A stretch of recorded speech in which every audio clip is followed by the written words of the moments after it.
Senhor presidente, senhores senadores, senhoras senadoras, o Brasil que nos vê pelas redes sociais e a TV Senado, há muito desde o início do processo eleitoral, eu não volto a essa casa e, pela primeira vez, após o início do processo eleitoral, estou de volta a essa casa. E quero fazer alguns registros, senador Cássio.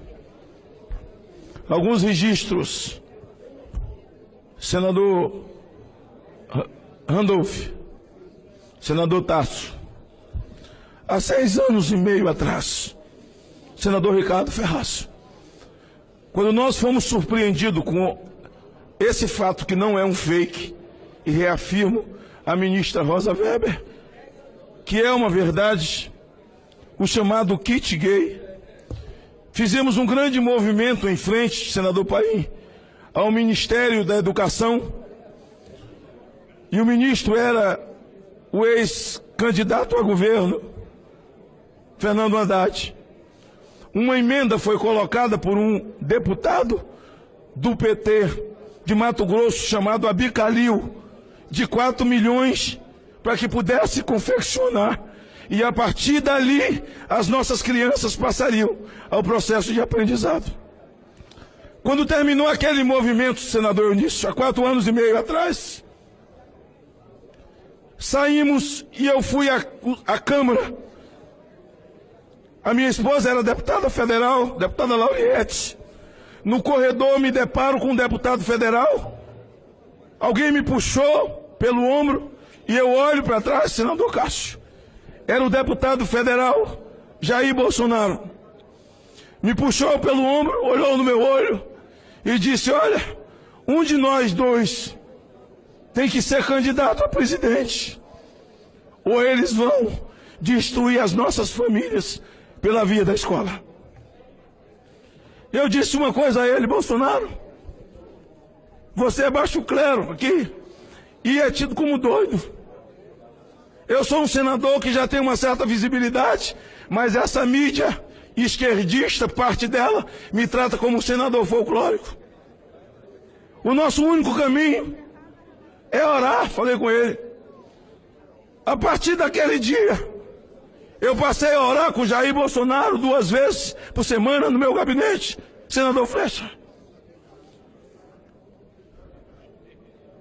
Em 2014, ele verbaliza isso para fora e diz, pela primeira vez na tribuna, lendo a Bíblia, eu li João 8:32, conhecereis a verdade e ela vos libertará.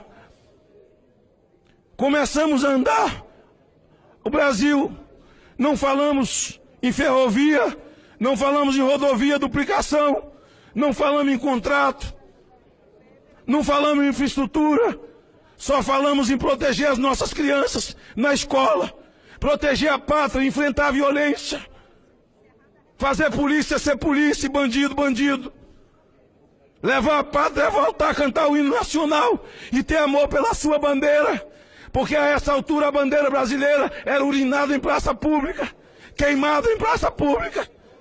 O país estava literalmente amarrado por um viés ideológico que jamais qualquer partido, por mais novo, por mais velho, com seu programa de governo, jamais iria desamarrar os viés ideológicos que amarraram essa nação. Seja para roubar, seja para saquear, para destruir, atacar valores de família e valores da fé. Nos últimos tempos, vimos em dezembro do ano passado, senador Cássio, o Quirimuseu, o MAN de São Paulo, as crianças sendo levadas para tocar em homem nu e um artista que entra com a imagem da Virgem Maria em cima do pênis. Ralou a imagem da Virgem Maria, jogou em cima do pênis e lá no Quirimuseu as crianças entraram para ver a Virgem Maria com um pênis na mão, o Cristo crucificado com um pênis e um vibrador, a hóstia sagrada dos católicos cheia de palavrão, 2 homens estuprando uma ovelha, 2 brancos estuprando um negro e uma criança sendo estuprada por 2 adultos.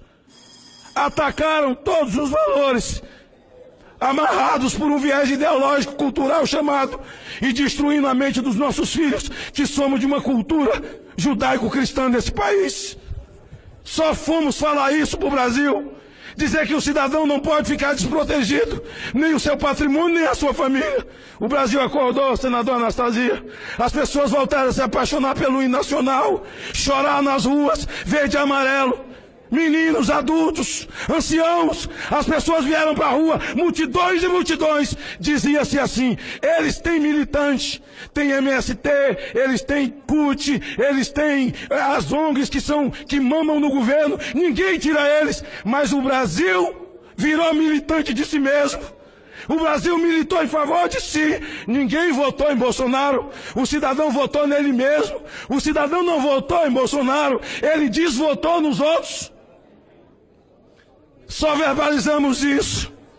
E ontem, a nação brasileira, no domingo, às 18 horas, as avenidas, as ruas, as vielas foram inundadas de verde e amarelo. O povo voltou a cantar o hino nacional.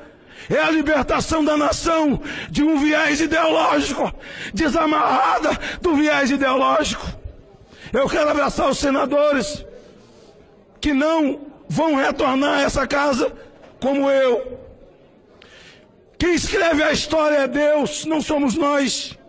Um dia seremos ex alguma coisa, senador Ricardo. Um dia seremos ex alguma coisa. Passou. Deus escreve, a história não é nossa, é dele. Urna é só um detalhe. Você me pergunta, eu não. Eu podia dizer, olha, apareceu uma facada no caminho, senador Randolph. Tentaram matar Jair Bolsonaro. Por causa de quê? Porque Jair Bolsonaro era o único instrumento para acabar com o viés ideológico. O que é que esse cara falou de tão ruim, de tão errado para matar Bolsonaro? Esfaqueado em Juiz de Fora. Lá na UTI. Sem voz, sem força. Uma lágrima descendo dos olhos. Eu do lado dele, orando como sempre. Ele falou, meu irmão, estou aqui, não me mexo, meus braços não mexem, eu não falo. Agora é contigo. Eu voltei no meu estado 2 vezes. Está ali meu companheiro, senador Ricardo Ferraz. Voltei 2 vezes no meu estado, mas isso não é desculpa. Se não tivesse acontecido facada, teria acontecido do mesmo jeito, porque quem dirige a história é Deus, e Deus não tem derrota para os seus, para aqueles a quem Ele ama, aqueles que o servem e o honra com dignidade. Ontem, ao vivo para o mundo, ao fim a vitória, abraçamos lá dentro. Eu disse, Bolsonaro, agora é hora de orar. É assim que começamos, é assim que vai ser. Ele falou, eu vou orar na live. Vamos orar na live, eu vou fazer uma live primeiro. Fez a live, encerrou a live, olhou para mim. Era para orar na live. Vamos orar lá fora. Sinceramente, eu não sabia que aquilo estava ao vivo.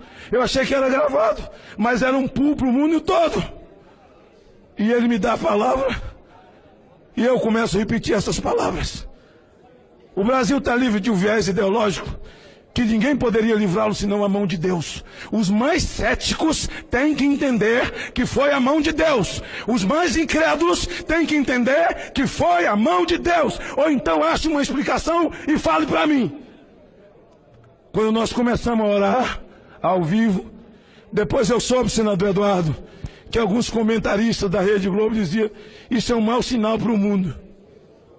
Mau sinal, o país é laico, mas não é laicista. Se ele fosse alguém de Candomblé, podia cantar um ponto ali que estava no direito dele. A Constituição diz que nós podemos confessar nossa fé em qualquer lugar. Ele podia ter rezado um texto ali, não teria problema nenhum.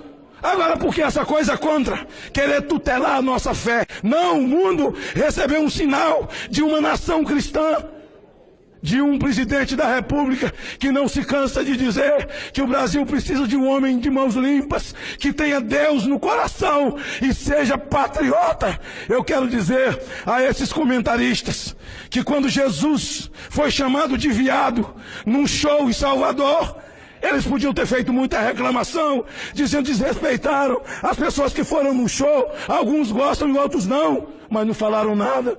Jesus, a rainha do céu, Jesus é viado, ninguém fez nada. Agora, porque nós oramos, faremos isso muitas vezes. Vocês vão ter que aguentar ter um presidente que vai depender só de Deus. Nós vamos continuar orando. E temos 1000 razões, e razões sobejas, para agradecer a Deus o que fez. O Deus que nos trouxe até aqui, que nos guiou até aqui, que poupou a vida de Jair Bolsonaro, que por alguns momentos fez com que a nação brasileira chorasse e visse a sua esperança esvair entre os dedos, como se Jair Bolsonaro, que verbaliza aquilo que sonha o Brasil, fosse morrer em Juiz de Fora, mas não foi. Fica algumas lições, senhor presidente. Eu lhe agradeço pela oportunidade de verbalizar nesse momento parte da fala que eu falei aqui. Eu falei com Vossa Excelência, eu falei com o Ricardo, falei com o Cássio, falei com todo mundo. Cruzei esse país falando em nome de Deus, cantando o hino nacional, chamando a atenção daqueles que confessam fé cristã. Essa é a maior nação católica do mundo. Bendita é a nação cujo Deus é o Senhor. O Brasil acima de tudo e Deus acima de todos.